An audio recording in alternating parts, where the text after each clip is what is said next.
आप वरदान देना चाहते हो तो हमको आप वरदान दीजिए कि आपके बनाई हुई सृष्टि में मैं किसी से न मरूं, ना मैं घर के अंदर मरूं, न घर के बाहर मरूं, न दिन में मरूं, न रात में मरूं, न धरती में मरूं, न आसमान में मरूं, न अस्त्र से मरूं, न शस्त्र से मरूं, न मनुष्य से मरूं, न जानवर से मरूं, न 12 महीनों में मरूं। ब्रह्मा जी ने कहा जाओ एवं। इसीलिए दैत्यों का स्वभाव है, दैत्य जब भी साधना करते हैं या तो शंकर जी की करते हैं या तो ब्रह्मा जी की करते हैं, विष्णु की नहीं करते, क्योंकि भगवान नारायण का एक स्वभाव है। भगवान कहते हैं कि मांगने वाला तो भैया व्याकुल रहता है, मांगता है अपने हिसाब से, लेकिन भगवान देते क्या है। अब हम लोग मांगते नहीं भगवान से, हमारे ये हो जाए, लेकिन हमारे मांगने से पूरा होता है क्या? भगवान को जो उचित लगेगा वही देंगे। जैसे नारद ने कहा भगवान से, किया अपन रूप दे हो प्रभु मोहि, विश्व मोहिनी के प्रकरण, आन भांति नहीं पावोहि। तो भगवान बड़े आश्चर्य पड़ गए कि अब क्या करूं, नारद मेरा भक्त है, मेरा रूप मांग रहा है। तो इतने में नारद जी अगर कुछ और कह देते तो काम बन जाता। तो नारद जी ने एक बात कह दी, हे विधिनाथ होई हित मोरा, अब करहु सुबेगी दास मैं तोरा। तो भगवान ने कहा बस नारद जी, हित तो दुनिया भी कर देती है, लेकिन अब तुम मेरे पास आए हो तो मैं हित नहीं करूंगा। तो जेहि विधि होई है परम हित, क्योंकि मेरे सामने मुझे लोग परमात्मा कहते हैं ना, परम आत्मा। तो जेहि विधि होई है परम हित, नारद सुनहो तुम्हार, और सोई मैं करब नयान कछो वचनन वृषा हमार। लेकिन भगवान ने कहा अगर नारद को सावधान नहीं करूंगा तो बाद में कहेगा जब आपको पता था तो आपने क्यों फंसा दिया। इसलिए भगवान ने कहा नारद जी, कुपथ मांग रुज व्याकुल रोगी, ये माया से ग्रसित जीव जो रोगी है, ये माया के भौतिक सुखों को पाना चाहता है, और भगवान जानते हैं कि वहां सुख नहीं है। इसलिए भगवान कहते हैं नारद जी, कुपथ मांग रुज व्याकुल रोगी, अपयजन दे सुनहो मुनि जोगी। रोग से ग्रसित होता है तो यही कहता है डॉक्टर साहब बहुत कष्ट है। तो डॉक्टर कहता है तो क्या करो, इलाज तो कर रहा हूँ, का एक इलाज और कर दो, जहर का इंजेक्शन लगा दो, मर जाओ। अब रोगी को रोग से ग्रसित है तो क्या उसके कहने से डॉक्टर जहर का इंजेक्शन लगा देगा? भले वो कुपथ मांग रहा है लेकिन रोगी नहीं देता। भगवान कहते वैद्य देने दे। तो वैसे भगवान के पास इसीलिए दैत्य नहीं जाते हैं क्योंकि मांगेंगे कुपथ, और भगवान देंगे नहीं, भगवान वही देंगे जिसमें उनका हित होगा। कोई पिता ये नहीं चाहता है कि हमारे संतान का अहित हो जाए, तो परम पिता कैसे चाहेगा कि हमारे संतान का अहित हो? और दो देवता है, ब्रह्मा जी और भगवान शिव, ये दोनों आशीर्वाद दे देते हैं, विचारते हैं बाद में इसका परिणाम क्या होगा। ये गड़बड़ी है दोनों में। जैसे शंकर जी ने भस्मासुर ने वरदान मांगा, बाबा जिसके ऊपर हाथ रख दो जल करके राख होगा। शंकर जी ने कहा ये बस, उसने सोचा इन्होंने वरदान दिया, पहले इन्हीं को पूरा मालूम सही है कि गड़बड़ तो नहीं किया। और दूसरे में गड़बड़ी क्या है, ब्रह्मा जी ने यहाँ हिरण्यकश्यप को वरदान देकर, और जब हिरण्यकश्यप देखिए अनैतिक व्यक्ति के हाथ में अगर कोई वस्तु लग जाएगी तो उसका दुरुपयोग होगा। हिरण्यकश्यप का अत्याचार बढ़ गया, और ऐसा अत्याचार बढ़ा कि धरती त्राहि करने लगी, देवता परास्त हो गए, दर भागने लगे। और उसी हिरण्यकश्यप के पुत्रों में आज भक्त प्रहलाद का जन्म हुआ। प्रहलाद जी जब थोड़ा कुछ बड़े हुए तो प्रहलाद को हिरण्यकश्यप ने पढ़ने के लिए भेज दिया। शुक्राचार्य के बेटे हैं संग और अमर। गुरुकुल में कहा कि मेरे बेटे को ले जाओ, ले जाकर के इनको राक्षसी विद्या पढ़ाओ, राक्षसी ज्ञान देना इनको। अब हिरण्यकश्यप के आदेश पर गुरु जी लेकर के गए। अब भाई देखो, जो राजा चाहेगा वही गुरु जी पढ़ाएंगे। अब विद्यालय में अगर 10 से गणेश पढ़ाया जा रहा है और कहीं कहीं जा रहे हैं तो किसी एक संप्रदाय से जुड़ा हुआ है, ये ठीक नहीं है। अब वोट के चक्कर में मुख्यमंत्री प्रधानमंत्री कहते हैं 10 से गणेश नहीं पढ़ाओ, तो अब 10 से गधा पढ़ाओ। तो मास्टर साहब की मजबूरी है वो पढ़ाएंगे, जो आदेश होगा वही करेंगे। तो हिरण्यकश्यप ने कहा कि मेरे बेटे को राक्षसी ज्ञान दो। अब 1 वर्ष तक विद्या पढ़ाई। 1 वर्ष तक पढ़ाने के बाद जब संडमर लेकर के आए, जब छुट्टी हुई तो लेकर के आए तो पहले मैया कयाधु ने प्रहलाद का श्रृंगार किया, नहलाया धुलाया, खिलाया पिलाया। उसके बाद कहा बेटा अब जाओ, तुम्हारे पिता दरबार में बैठे हुए हैं, जाओ मिल लो पिता। गुरु जी के साथ में आए, गुरु जी बाहर खड़े हो गए। गुरु जी ने कहा कि बेटा प्रहलाद जाओ अपने पिताजी से मिल लो। फिर उसके बाद मिलने के बाद फिर गुरुकुल चलते हैं। तो गुरु जी को लगा कि साल भर हमने पढ़ाया है, इसको कुछ सुनाएगा तो दक्षिणा बढ़िया मिलेगी। अब जब गुरु जी का आदेश पाकर के प्रहलाद जी गए तो हिरण्यकश्यप ने प्रहलाद को देखा तो उठा के गोदी में बैठा लिया। आओ बेटा प्रहलाद। प्रहलाद को गोदी में बैठा करके हिरण्यकश्यप ने पूछा कि बेटा गुरुकुल में तुमने बढ़िया से पढ़ा? कहा हाँ पिताजी। तो बेटा इतने दिनों में कुछ तुमने सीखा भी? हाँ पिताजी सीखा है ना। तो क्या सीखा तुमने? प्रहलाद ने कहा कि पिताजी मैंने ज्यादा तो नहीं सीखा है, एक ही पाठ सीखा है। तो ठीक है बेटा, एक पाठ सीखे हो तो वही सुनाओ। तो प्रहलाद जी ने सुनाया, तत्वर तत्साधु मन्ये सुरवर यदेहिरा सदा समोते गधिराम सदग्रहा हित्वात्मपातम गृहबद्धकोपम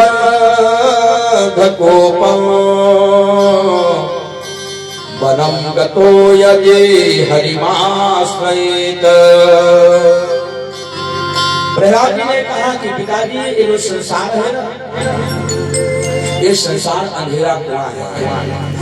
एक गृहस्थ जीवन भी वैसा ही है, अंधेरे कुएं जैसा। इसमें जो पड़ गया वो बाहर नहीं निकल पाता है। इसलिए पिताजी सबसे बढ़िया साधन है कि अगर इस अंधेरे कुएं से अपने को सुरक्षित रखना है तो वनम गतो, बढ़िया जंगल में जाओ वन में, और वहां एकांत में जाकर के हरिमाश्रय भगवान श्री हरि का चिंतन करो। हिरण्यकश्यप का माथा खराब हो गया कि जिस हरि ने, जिस विष्णु ने मेरे भाई हिरण्याक्ष का वध किया, कि उसकी भक्ति करने की बात कह रहा है। मैंने भेजा था इसको राक्षसी ज्ञान के लिए, और मेरे बेटे को ले जाकर के इन दोनों गुरु पुत्रों ने ये शिक्षा दिया है। लेकिन अब ये तो बालक है ना, अब इसको तो जो पढ़ाया जाएगा वही पढ़ेगा।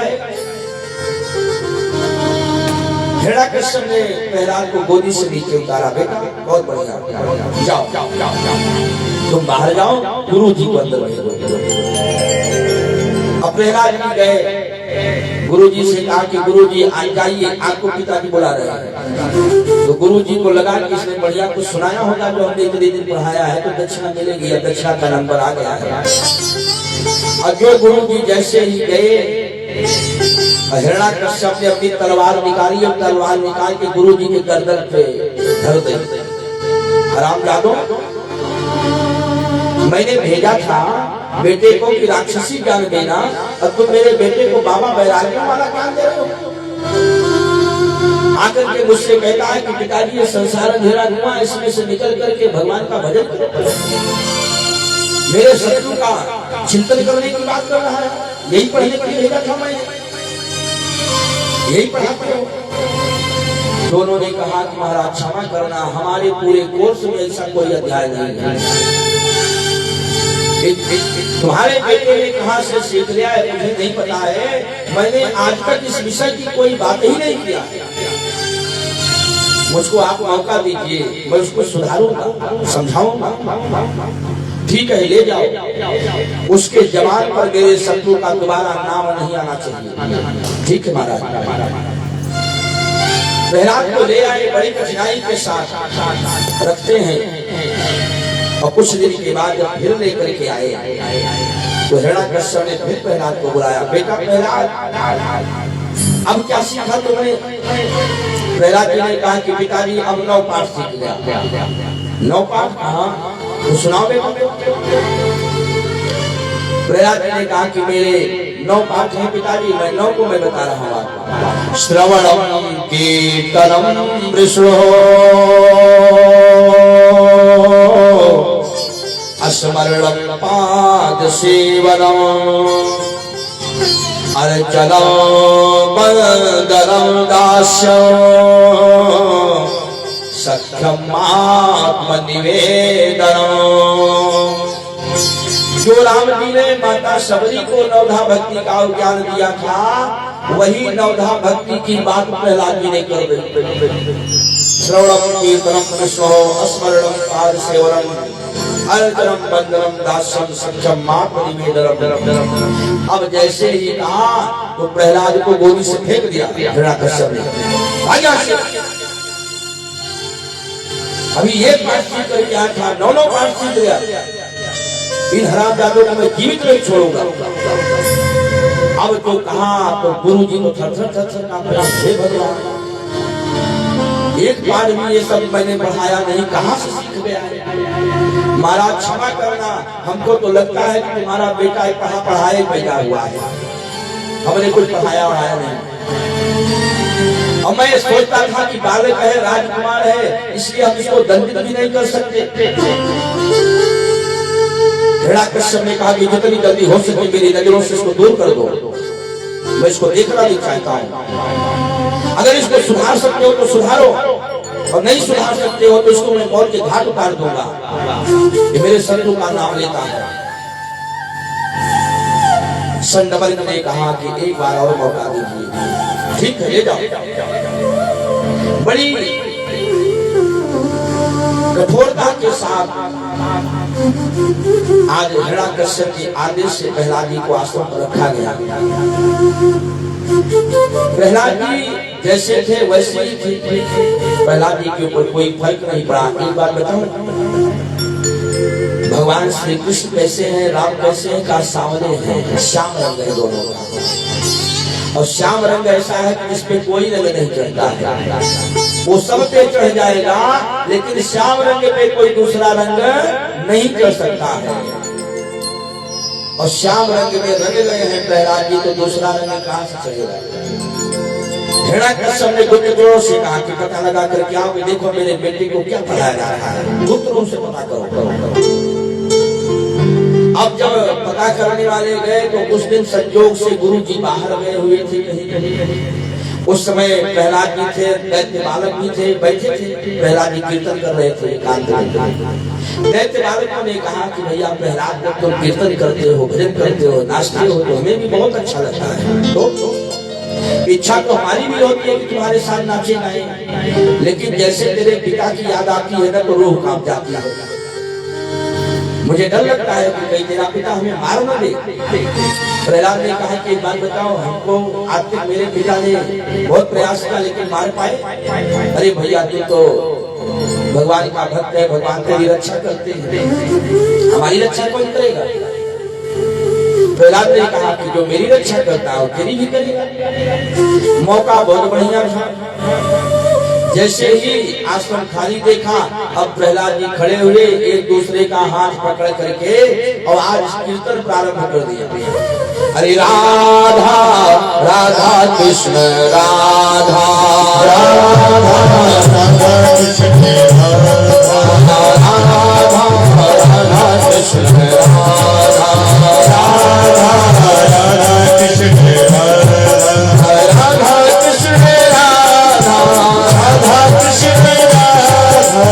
कृष्ण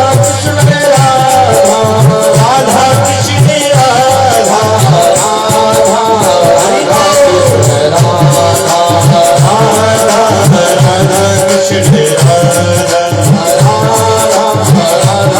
कृष्ण राधा राधा कृष्ण राधा।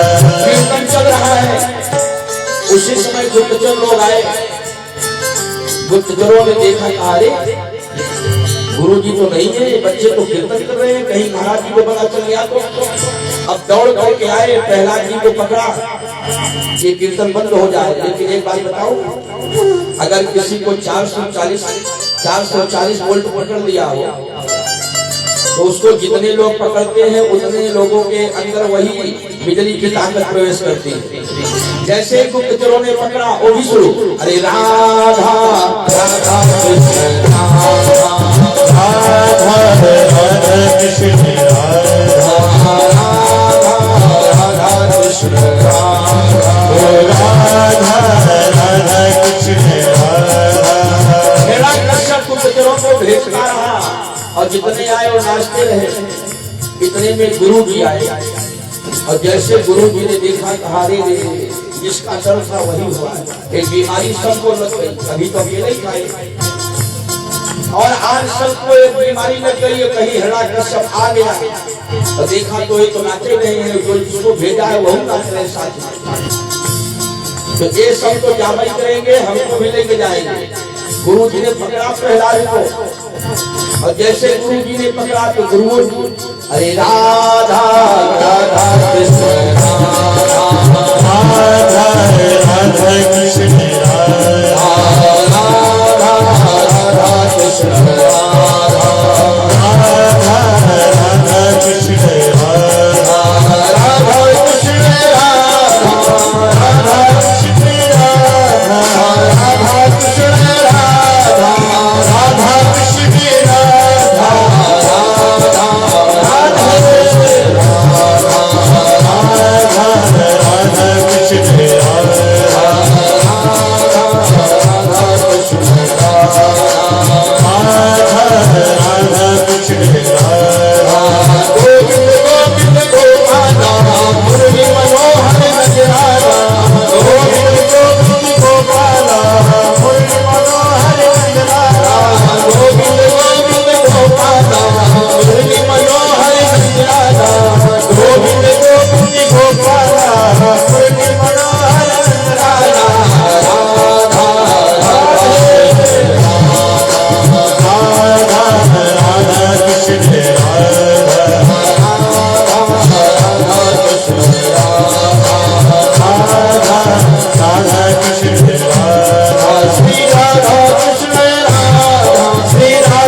हिरण्यकश्यप को लगा कि जिसको मैं भेज रहा हूँ लौट के आ नहीं रहे हैं, आश्रम पे हो क्या रहा है। जब हिरण्यकश्यप आया देखने के लिए तो देखा तो सब एक दूसरे का हाथ पकड़ करके राधा कृष्ण राधा में लगे थे। हिरण्यकश्यप खींच गया और जैसे जाकर के उसने प्रहलाद को पकड़ा वैसे ही सप्लाई बंद। अब आपको लगता होगा कि सब नाचे तो हिरण्यकश्यप क्यों नहीं नाचा, इसमें सप्लाई क्यों नहीं हुई इसकी। भाई अगर बल्ब ठीक ठाक हो तो उसको लगाओगे तब तो सप्लाई का पता चलेगा। और जो बल्ब फ्यूज है तो चाहे 11,000 वोल्टेज दौड़ा दो कोई फायदा होने वाला नहीं। तो हिरण्यकश्यप फ्यूज बल्ब है, इसलिए कहा उसके ऊपर सप्लाई का कोई प्रभाव नहीं पड़ा और सप्लाई ठप हो। प्रहलाद को पकड़ करके लेके आया, हाथियों से कुचलवाया। प्रहलाद प्रहलाद को सर्पों के बीच में रखा, सर्पों के बीच में रख करके प्रहलाद को मारना चाहा। सारे प्रयास किए, नदी में डुबो करके मारना चाहा। इतने में बहन जी ने कहा कि भैया तुम सारे प्रयास करके हार गए, एक प्रयास हम भी करूं, तो तुम क्या करोगे? कहा हमने तपस्या करके एक चुनरी पाई है और उस चुनरी का प्रभाव है, अगर मैं ओढ़ करके उसको आग के बीच में बैठ जाऊं तो मैं जलूंगी नहीं। तो तुम्हारे न जलने से क्या होगा? कहा मैं आग में लेकर के बैठूंगी इस पेट प्रहलाद को, और मैं चुनरी ओढ़ करके बैठूंगी, मैं बच जाऊंगी, जल करके समाप्त हो जाएगा। एक मौका हमको भी दो। अब लकड़ियों का ढेर लगाया गया, उसमें होलिका अपनी चुनर ओढ़ करके बैठ गई, प्रहलाद जी को गोदी में ले लिया, और जैसे ही आग लगाई गई, आग की लपटें जैसे ही नजदीक पहुंची, वैसे ऐसी हवा चली कि होलिका के ऊपर से उड़ करके चूनर प्रहलाद जी के ऊपर आ गई, होलिका जल करके राख हो गई। प्रहलाद जी बच गए, होलिका जल करके राख हो गई। हिरण्याकश्यप को खींच गया। हिरण्याकश्यप ने कहा एक बहन थी वह चली गई इसके चक्कर में, अब ये नहीं मर रहा है। और कहा गया भैया मारना और किसी को बचाना ये अपने हाथ में नहीं है। हानि लाभ जीवन मरण जस अपजस विधि हाथ, ये 6 चीजें विधाता के हाथ में है।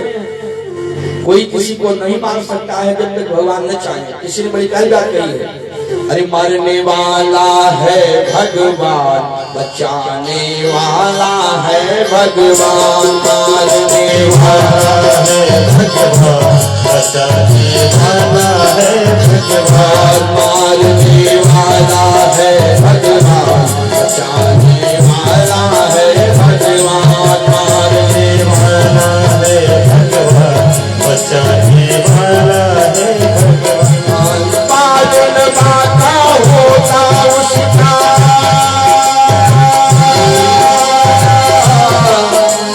पालन माता होता जिसका रक्षक दया निधान, मारने वाला है भगवान, बचाने वाला है भगवान, मारने वाला है भगवान, बचाने वाला है भगवान, मारने वाला है भगवान, बचाने वाला है भगवान।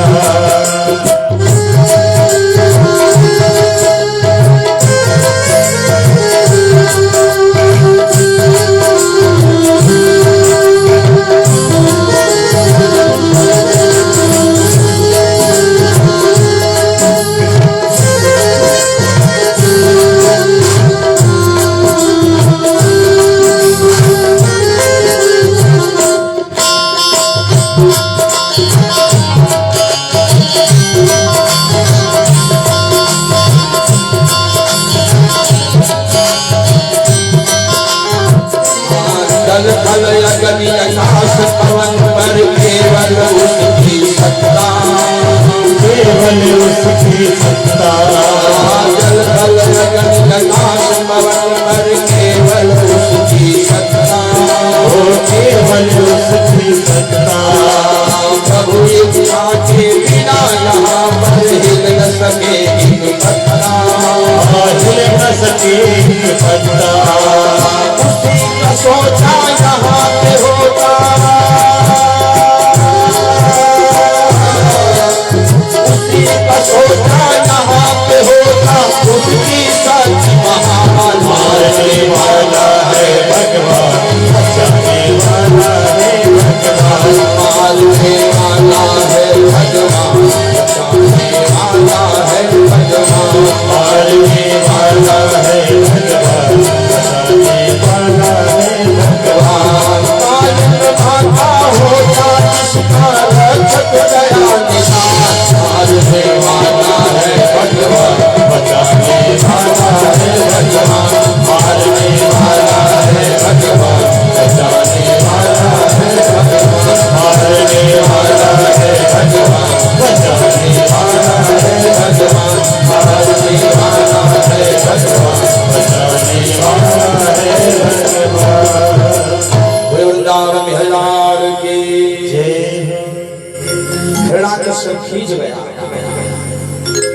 हिरण्यकश्यप ने कहा कि अब लगता है इसको मौत के घाट मुझे ही उतारना पड़ेगा।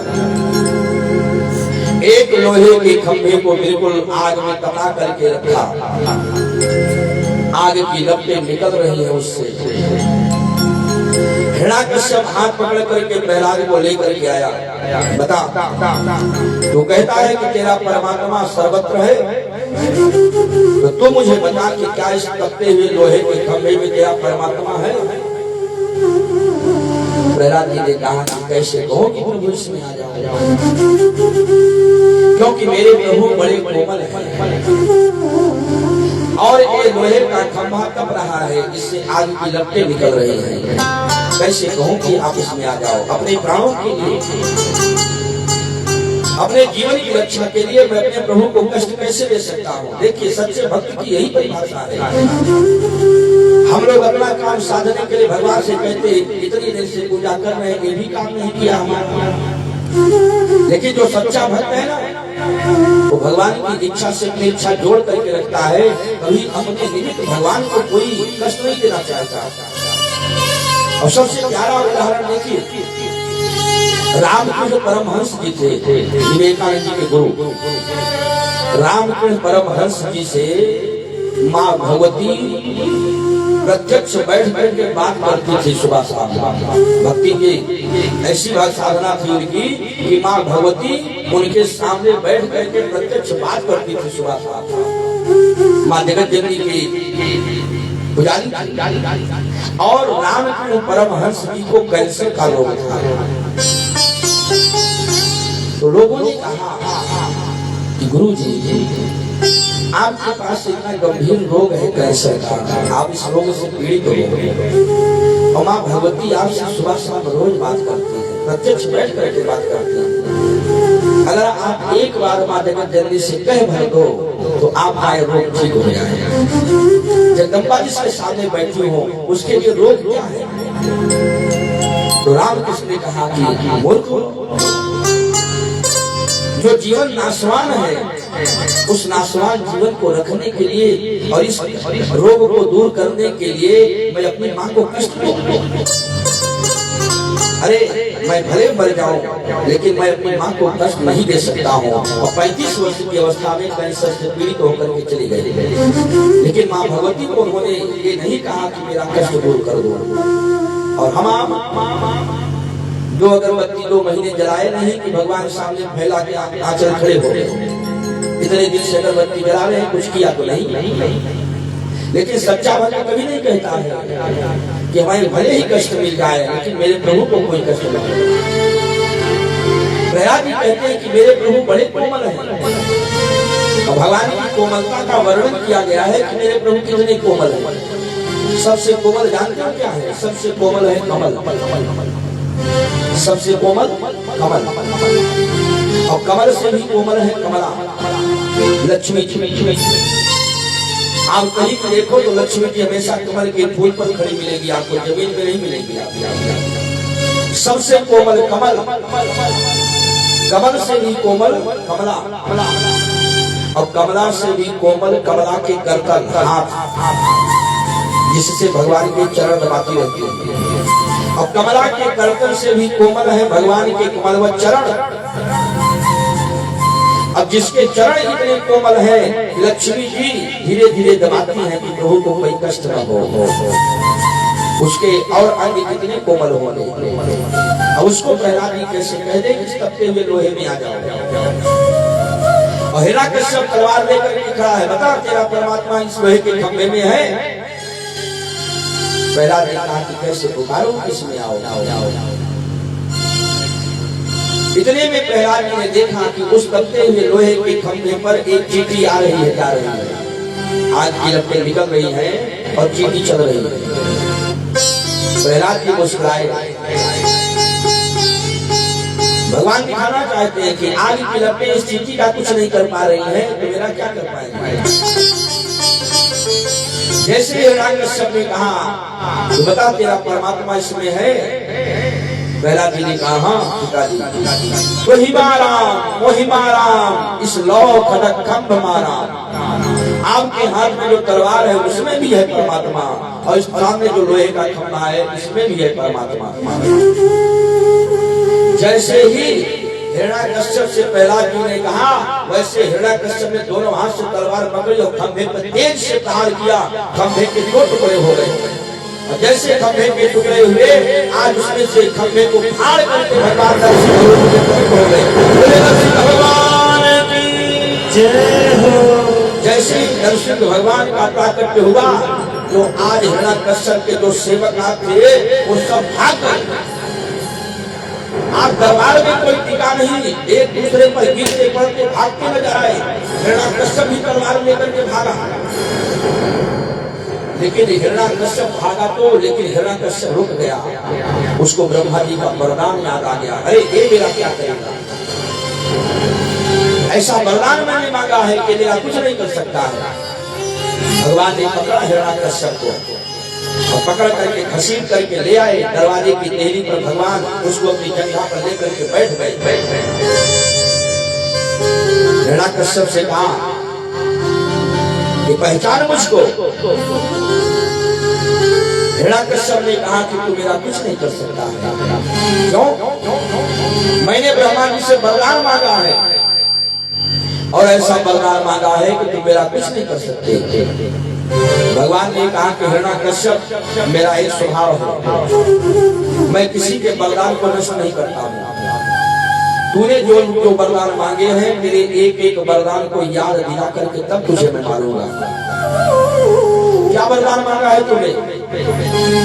मैंने वरदान मांगा है, न मैं धरती में मरूंगा न आसमान में मरूंगा।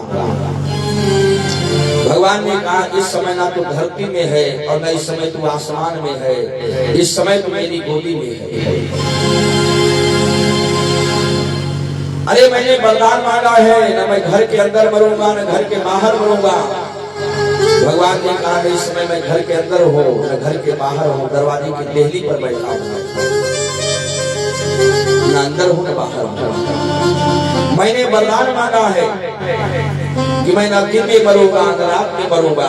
भगवान ने कहा इस समय न दिन है न इस समय रात है, एक गोधूली बेला चल रही है, सूर्य अस्त हो रहे हैं और रात्रि आने वाली है, एक गोधूली बेला है। और जैसे जैसे एक एक वरदान को भगवान याद दिलाते हैं, वैसे वैसे हिरण्याकश्यप धीरे धीरे कमजोर पड़ रहा है। हिरण्याकश्यप ने कहा कि मैंने वरदान मांगा है, न मैं अस्त्र से मरूंगा न मैं शस्त्र से मरूंगा। भगवान ने अपने नाखूनों को दिखाया, हाथों को, पंजों को, देख लो ये मेरे नाखून ही पर्याप्त है तेरे लिए, मुझे किसी अस्त्र या शस्त्र की आवश्यकता नहीं है। अरे मैंने वरदान मांगा है कि मैं ब्रह्मा की बनाई हुई सृष्टि में मैं किसी से नहीं मरूंगा।